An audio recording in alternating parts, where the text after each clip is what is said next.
জসিম সাহেব উনি আমার মামা হন, সংসদে ওনার সাথে বিভিন্ন বিষয়ে কথা হয়। এই যে রাস্তার কিছুদিন আগে একটা রাস্তার একটা কাজ আসছে না, 1300 কোটি না কত যেন, উনি খুব উচ্ছ্বসিত ছিলেন এটা নিয়ে। এবং আমরা প্রায়শই দেখি বর্ডারে আপনাদের যে মাদকের যে সমস্যা, এটা কিন্তু একা সমাধান করা সম্ভব না, এটা আমাদের সবার ঐক্যবদ্ধ প্রচেষ্টা লাগবে। ধরেন যে লোকটা মাদক বেচে, এ কি সমাজের অংশ কিনা? এ সমাজের অংশ না? এ আপনাদের আমাদের এই আত্মীয় আত্মীয় কিনা? এরে থানায় ছাড়াই তো কেউ না কেউ যায় কিনা? যায় কিনা? যে মাদক গ্রহণ করে সেও আপনার সমাজের, যে মাদক বেচে সেও আপনার সমাজের কিনা? তাদেরকে আমাদের প্রত্যাখ্যান করতে হবে।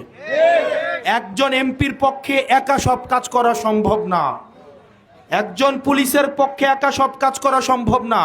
আবার আমরা দেখি শুধুমাত্র মাদক যারা সেবন করে তাদেরকেই ধরা হয়, কিন্তু মাদক যারা বেচে তাদেরকে আমরা দেখতে পাই কতিপয় সব